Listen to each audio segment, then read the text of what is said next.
amazing album. I've been listening to it over the last few days, and it is just phenomenal. So congratulations. Oh, thanks. So, hear enough of that. so Steve, a lot of people are probably thinking this is going to be another punk album, but it's not. It's so different. So I was wondering if you could tell us a little bit about what you were hoping to achieve with this album. Did you go into it with any goals?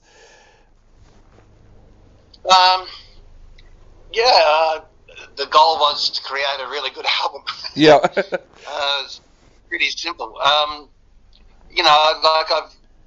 kept the X flag flying for a long time, and I love it. I have no problem with it. But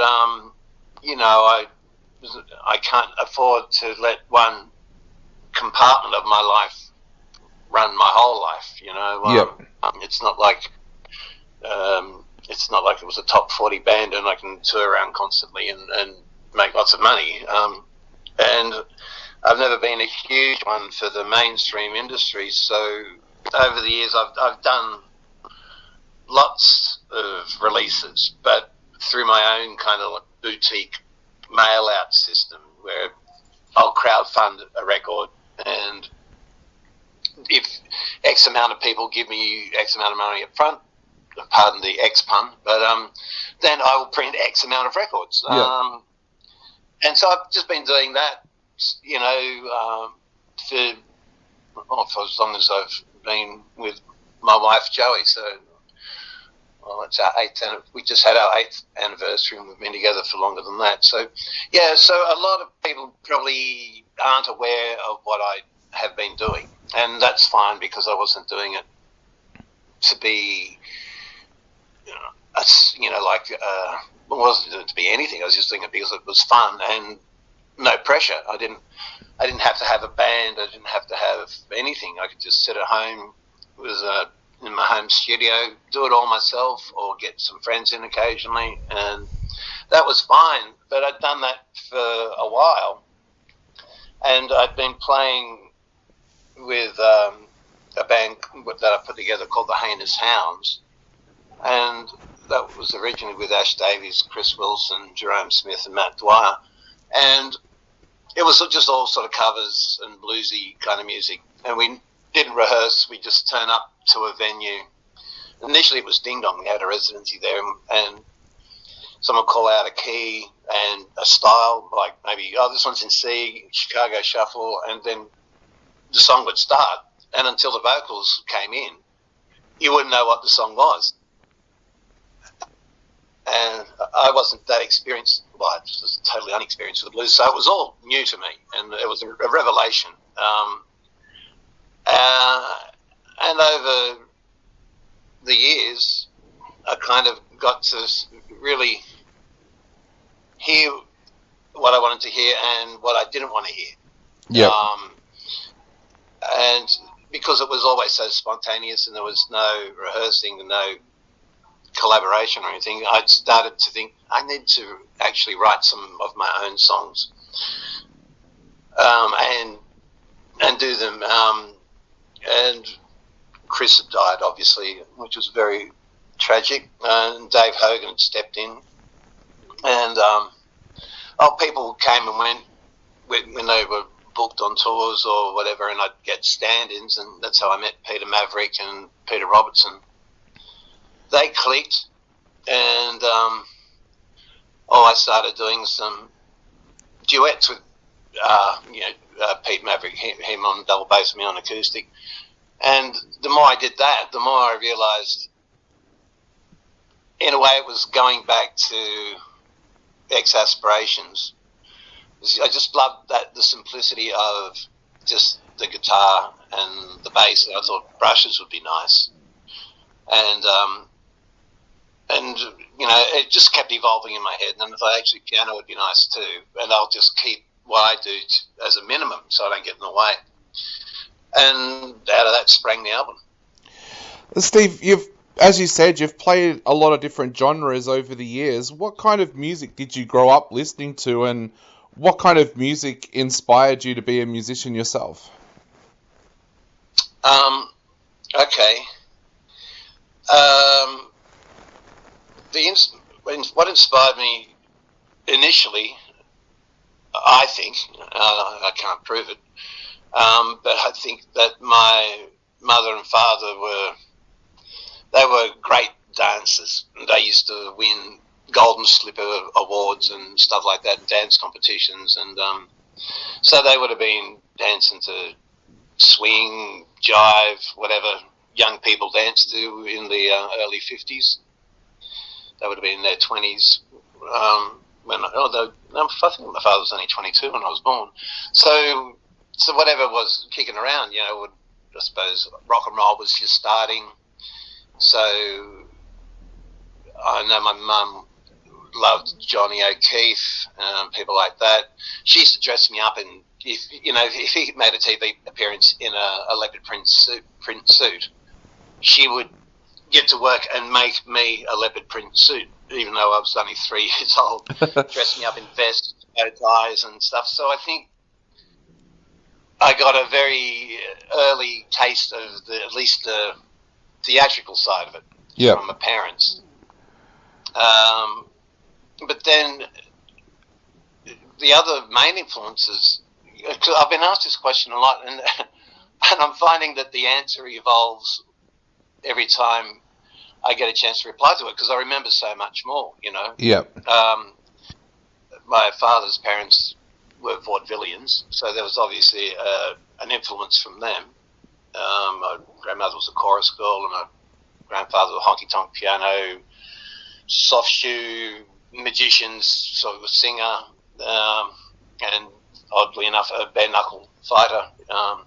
He travelled around punching people in the head for money for when things got really bad.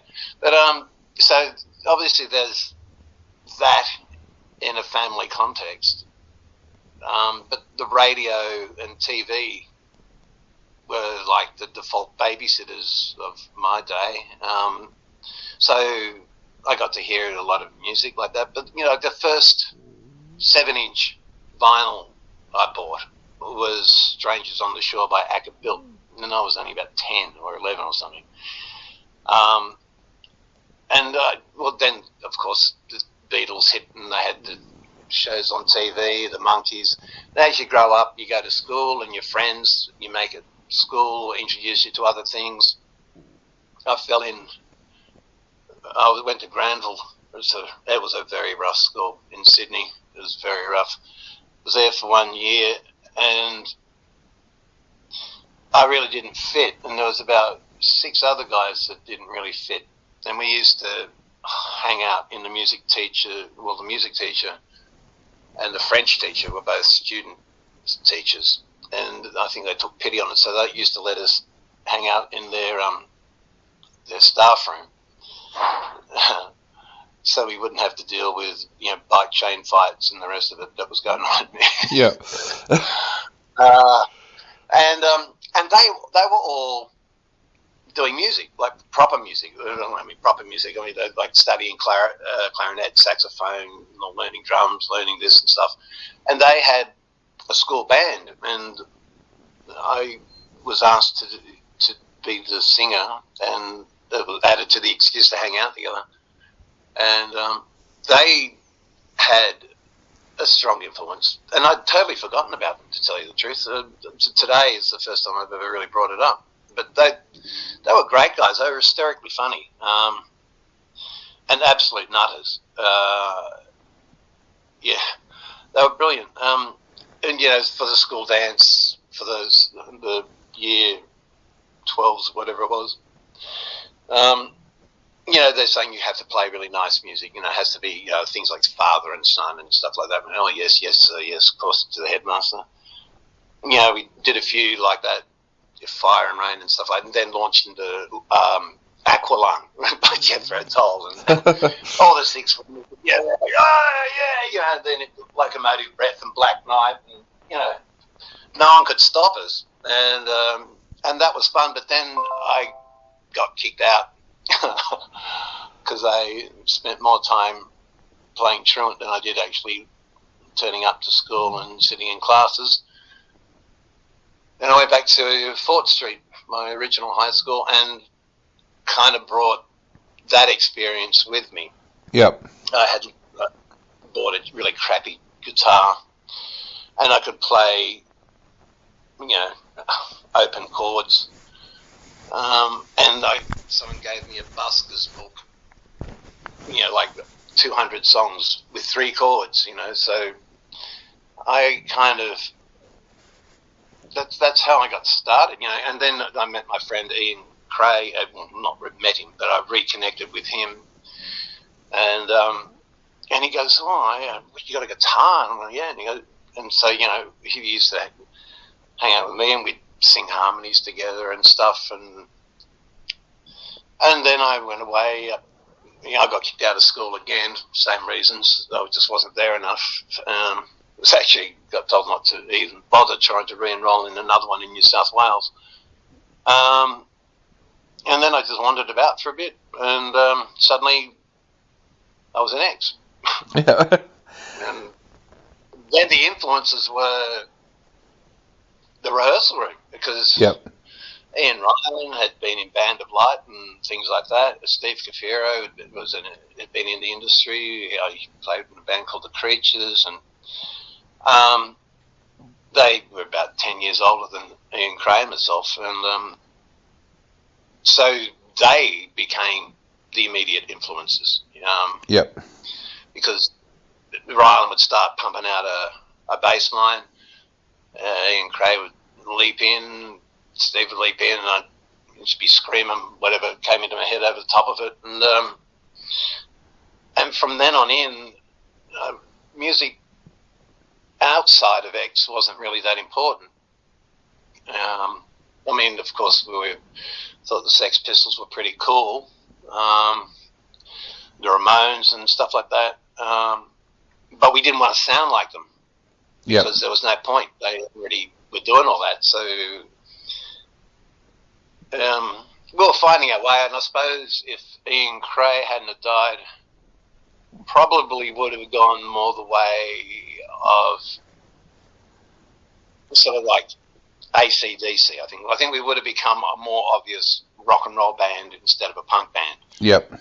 But when Ian died and I had to start playing electric guitar, I couldn't do it. I mean, number one, I was missing my best friend, and I just didn't want to do anything at all except moan and cry and grieve. And I had to figure out a way of playing the songs and sing at the same time, and I couldn't do it. So that, because Steve and Ian insisted that I play the guitar, that forced a change for everything. Like, Ian became like the lead guitarist on the bass plus punk, fulfilling your normal bass role. Steve became very particular with his drum patterns and stuff to keep it coherent, and that let me just sort of drop a chord, sing a bit, drop a chord, sing a bit until I could do more, and that was pretty avant-garde at the time. And just look at young kids turning up to X gigs and loving the fact that it's not polished. Yeah. That it's just this burst of music that they can't find the like of anywhere else. So anyway, all that factors in. I love swing. When I listen to X now, or the early one, X Aspirations, I hear the swing in it. I hear the jazz in it. I hear the rock and roll in it. And at the time, I was too busy just trying to do it to actually understand what we were all doing. I don't think any of us really had a clue. But so over the years, I've just pretty much done whatever I wanted. X, when it was off the road for a while, I got asked to sing for a band called Bigger Than Jesus, which was great. I had a ball doing that. That was like a full-on metal outfit. It was probably leaning unintentionally towards Spinal Tap. Yep. Now that I look at it, very funny, very theatrical. We had pyrotechnics, and magicians, fire eaters, all sorts of things coming onto stage. Because I used to, there'd be long instrumental passages, and I used to hate the idea of just standing around trying to dance to it all, looking like I was really into it. When I was like, oh fuck, here's that guitar solo again, goes for 5 minutes. What am I going to do? So I just used to walk on stage, and they thought, well, we better have someone on doing something while he's sitting the solos out, and it was pretty funny. We set fire to the ceiling in the Espy bar. We set fire to the stage of the Big Day Out. It was pretty rambunctious bunch of people. And X would come and go, and every time it went, I'd go off into a different project. I did a kind of folky album around the time of Bigger Than Jesus, just because that was so noisy. I just wanted to do something really quiet, and I got Chris Wilson in on that, and old Paul Kelly came in and did a duet with me. Andrew Pendlebury played on a couple of songs. It was nice. It was very off the cuff. I went in on day one with my 12-string guitar, double tracked the guitar tracks, and sang your lead vocal. And then the engineer said, "Well, that's really nice, but don't you want more?" And I go, "Well, I hadn't really thought beyond this point." He said, "Well, lots of people. Why don't you ring up someone and you can come in and play a couple of tracks?" I thought, yeah, I suppose I have to, really, because 10 songs with just me and a 12-string guitar would probably be boring to people. And so I rang Chris Wilson. He came in, and like he almost took over the session. Played tambourine, eggs, harmonica, did BVs, anything that he wanted. I just said, yeah, do whatever you want, and that was lovely working with him like that. And then I said, well, actually, Paul Kelly always liked this particular song. And he said, well, ring him up and see if he'll come in. I'm going, he won't come in and do that. And then I rang him up, and he said, yeah, okay. So he came down, and then someone else will be listening and go, you know what, this song needs a tin whistle or something. And I go, I don't know any people who play tin whistle. And someone would go, I do. And so that person would come in, and it would also be that they can do these amazing block harmonies.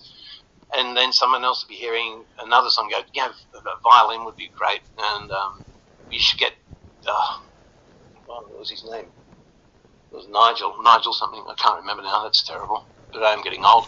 Anyway, he came in and did his part, and it was like the perfect complement to Chris Wilson's harmonica playing. The two of them were great. And anyway, that was the day too, and then it was just a bit of mixing, and it was done. Then back to X, and then that fell apart again. So I did a thing called ARM, A-R-M, and that was with Mike Couvray and Chris Walsh from Screaming Tribesmen, etc. That was a lot of fun. And then, of course, X always rebirthed and pushed anything else I was working on out of the picture. In the early 2000s, I did a psych sort of album. I felt like writing a bunch of psych songs, so I did. Taught myself how to play piano so I could have that kind of shitty honky-tonky kind of piano. Because every piano player said, I want some piano on this, and they'd play all this great stuff, and I go, no, I just wanted to be sort of, like a musical thing. Yep. Go, that's a bit boring, isn't it? And I go, well, maybe for you, but that's what I want to hear, And I thought, bugger it, I'll just do it myself. So that took me 9 months to learn how to do it competently enough to get away with it on a record. And and since then, it's just, I just really, it's not that I don't care what I do. I just do whatever I want to do. Yeah. But over the years, I've always done acoustic gigs. I've always, and X will come to town. I'd do a couple of acoustic shows on the side, or I did a residency in Sydney for several months. But down here at what used to be called IDGAF in Melbourne, played there for months, every Sunday. Just acoustic guitar and me. And as I got older, I'm thinking this is so much more comfortable just doing the acoustic stuff. I don't have to stand anywhere and scream for hours or whatever. I can just do whatever I want. And that's, for me, that's the big thing. I don't like being told what to do, and I do like to do whatever I want. And it evolved into now. So it's been, you know, a 45-year musical journey of actually playing live music to go back to where the music was that I was actually probably conceived to. Yeah. And the music that I heard in the womb, you know, a bit of jazz, a bit of Dixie, some, you know, nice swings, something that you could dance to or move to. But also because of all the acoustic stuff, I like, I like Celtic kind of blues, you know, like the Rolling Stones. They did that kind of stuff beautifully, you know, like on Beggars Banquets, the songs, just in Wild Horses, it's sort of country blues, you know. I love that kind of stuff. Yeah. And not that this album sounds particularly like that, but it's still part of all the stuff that I've heard, what incidental music or whatever. It's just congealed, come together, and then one day someone said, "There's an old resonator in a cash converter. You should go down and buy it. It's only $400." And I thought, oh, God, you know, normally they're $1,000 or something, you know. So I went and grabbed it and tuned it to Open G, and then suddenly all this stuff started pouring out, you know. On a recent trip to America, I bought an old 1938 Arch Top Cromwell made by Gibson, and again, the age of that guitar, it seemed to have stuff in it, you know, that it had accrued over the years. And when I played it, you know, something new in me woke up. And those two guitars are pretty much responsible for the whole album. Yeah. Stylistically, and the melodies, all the songs are in open tuning.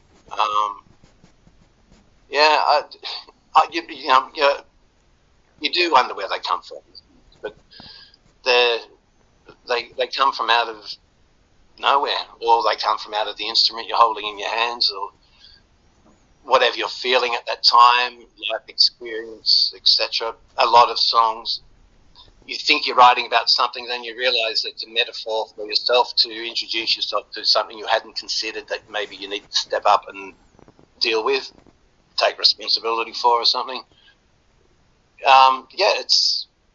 It's interesting, but my only rule for the band was I just wanted brushes, double bass, piano, and guitar. You know, that's it. But then during the lockdown, and I got to sit and listen and fiddle around with things a bit, I thought, geez, it'd be nice to have horns, you know. Yeah. And have harmonica, like on the Rising Tide song, because I wrote that on a train going to Sydney or something, from Melbourne. And I wanted, you know, the brushes keep that train vibe going, but the harmonica all the way through, it's like the countryside flashing by, you know. So, yeah, there's a pastoral piece. You know, they all bring from somewhere, and anyway. So I rang up a fella called Travis Woods. I mean, I got Dave Hogan, you know, to come in during one of the short breaks in the lockdown, and caught him in my own home studio. And I sent some tracks off to a fellow called Chris Vizard, and he arranged the horns, and you know, emailed me the scores. I'm just looking at them thinking, like, ants on paper, what does this mean? You know, I hadn't read music since recorder in, you know, in my third class or something in primary school. So I just, you know, assumed that he knew what he was doing. So I said, brilliant, that looks great. Because, well, it did look great. I'd never had music of my own put in a chart before, you know. So it looked great. I just had no idea what it would sound like. And then we had another break in the lockdown, and they came over and we mic'd them up, and they just went. Bleh. I think the first song we did was "Old Ben Putty," and they just knocked me off my feet. I thought, oh my God, this sounds huge. You know, is it gonna overwhelm the brushes and double bass? But it didn't. You know, they dared to be different. They beautiful arrangement on the horns for that, and all of them. And they played all the stuff for the 4 songs, and they said, "Is there anything else you wanted?" And I just went, "Well, actually, I love it all. I just want more." And I went, "Oh, well, that's good because I sent you the basic scores, but we can play it like a 7-piece if you want." And I'm like, "Yeah." And they said, "We'll have to overdub." And I go, "Oh, Pro Tools got unlimited tracks overdub to your heart's content, you know." Then I did another pass of each of the songs, brought it out even more, and that really changed everything for me. It brought such a different emotional range to the songs that I felt I had to re-sing them all, you know, because I thought I had all my vocals done during the first part of lockdown because I had time to do them. And that was great. And then the second really big lockdown hit, and that was it. I thought, what am I going to do? I need 4 more songs, or I've got a 6-track EP. Songs are too long to do on vinyl on a 6-track EP, so I thought, oh, I'll do a couple of acoustic ones like I did for the Bread and Water thing that I was talking about before. So I did This Mother's Son and Joshua Tree. I just, you know, put down a little metronome track and played along and built them up. And that was a lot of fun. I got my wife, Joey, to do the duet with me on Joshua Tree, which I actually wrote that in Joshua Tree after we had arrived in Joshua Tree really late at night, or not late in the afternoon, and there's ominous clouds coming in. We thought it was going to pour with rain, and people say, no, it's going to snow. And I'm thinking, snow in a desert? You know, you got to be kidding. Woke up the next morning, it's like we'd been put on another planet. Everything was covered in thick snow. It wasn't like an inch or two. It was, you needed, you know, plows to clear the road. And it was just beautiful. And if I ever had to write a song, now's the time to do it. Sitting right here next to Graham Parsons' shrine, it better be a country one. Yeah. And then that's just, the lyrics are just what we did that day.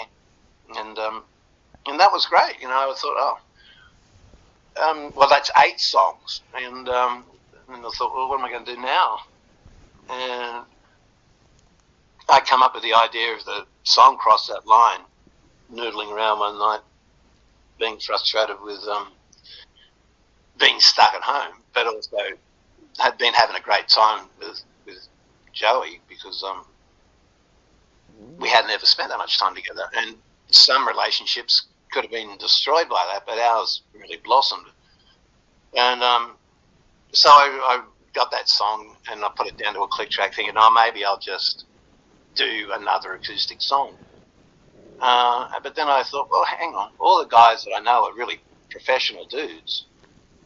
They've probably got home recording stuff set up at home anyway. And so I asked Peter Robertson, could he record drums at home? And he said, yeah. So I sent him that and How Can I Sing the Blues. He'd send them back with the drums, and I'd put the guitars in, then send them to the bass player. He'd send them back, and I'd rejig the guitars a bit because now there was a bass line, so I didn't have to do certain things.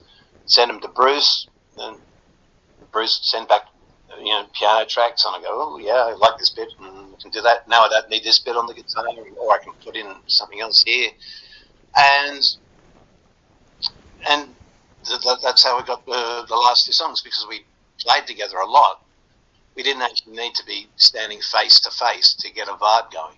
Yeah, which was, and that was it. And the engineer that I used had nominated coming over and working with me as mental health requirements, otherwise he'd go insane. So that we got around that, and just we had a wonderful time just mixing it. Not so much like re-EQing or putting reverbs and stuff on, but just stereo placement. So everything could be heard without having to turn it up or brighten it up or do all the things you'd normally do, and I think that's part of the charm of it, because everyone, and I'm not just being a blanket answer, but just about everyone I've spoken to with podcasts or radio has just said, for a blues album, it's a breath of fresh air. And I thought, yeah, well, is it a blues album? And the next question is it, there's country influences, a bit jazz, there's a bit of Dixie in there, it's roots music, it's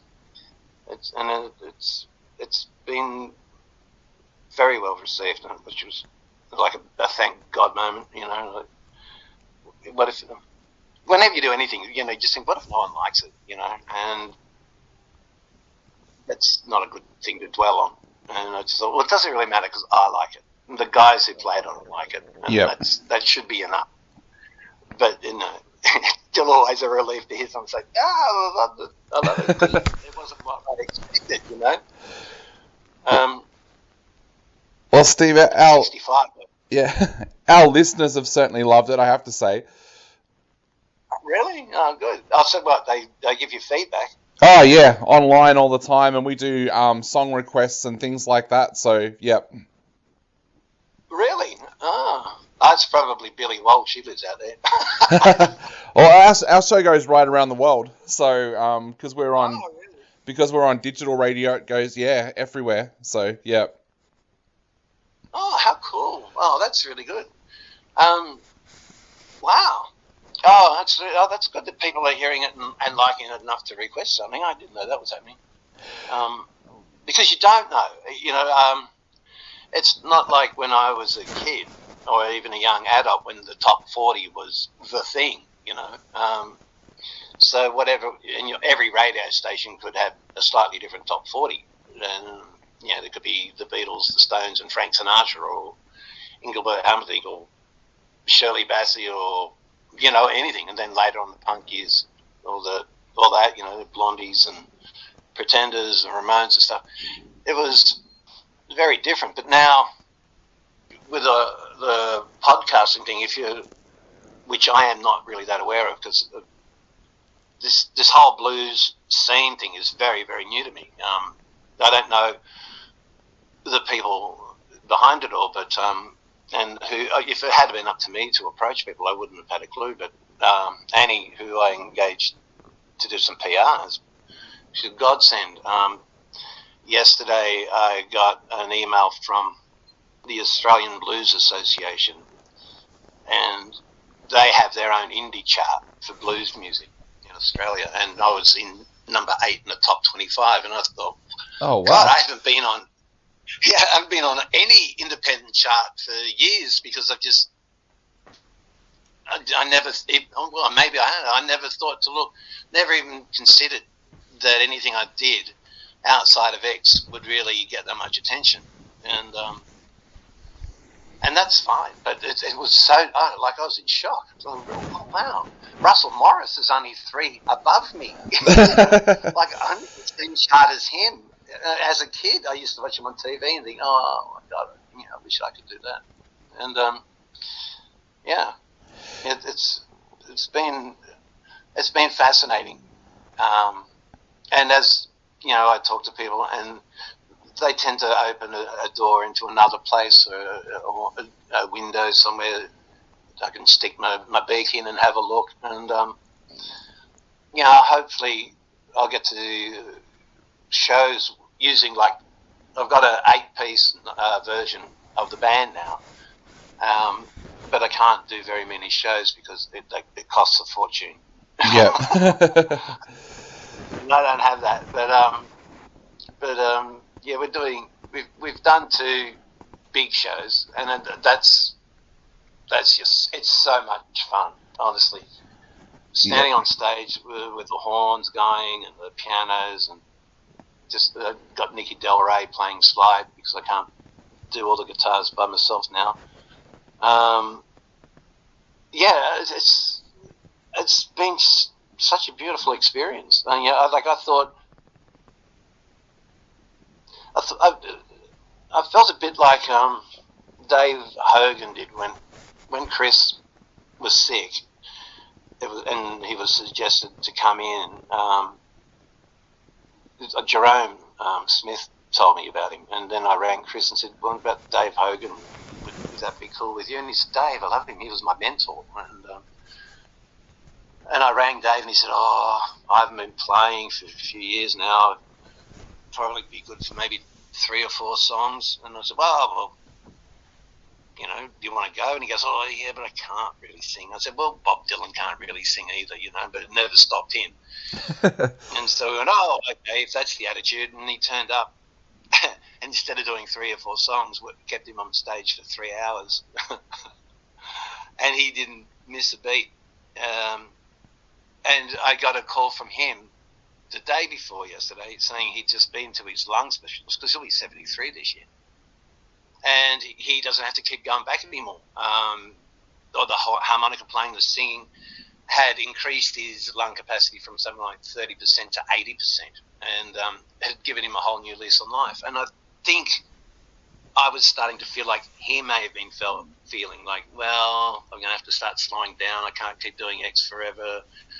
Is anyone else going to be interested in anything else? Am I interested in anything else? And I thought, well, yeah, because I've always wanted to do the blues, but I always thought I was too young to do it when I was young, and that it was a bit pretentious, to sing low down blues when, well, not that I didn't have anything to be blue about, but I was too busy being angry to be blue, Yeah. I was venting in a much different way, and probably much more satisfying way in retrospect. Yeah. But now, some of these songs, I got ideas for lyrics from notes that I'd kept, couplets that I'd written down or something, that I just thought, well, I'll just write this down because maybe I can use it one day. And I went back and I found, I wouldn't say a treasure trove, but I found enough to realise that, yeah, over the last 45 years, I've seen it all: loss, gain, death, marriage, woe, times when I've had absolutely nothing, and times when it's been exceedingly happy. And I mean, not all the blues is negative stuff, and I had to remind myself of that. That's why I wrote How Can I Sing the Blues? I'm actually quite happy, and I've got nothing really to be upset about anymore in my own personal life. So, am I having a wank? And then I thought, no, because to get to this happy place, I went through a hell of a lot of shit. Well, so many deaths of people that were close to me, so many disastrous train wreck relationships. I did a gold mine of stuff to dig out once I woke up to it, and it was also quite cathartic, addressing some of those issues or those relationships or whatever with perspective, and knowing that, like I was there to claim, which song's that one? Moth to the Flame. I'm here to claim my share of blame,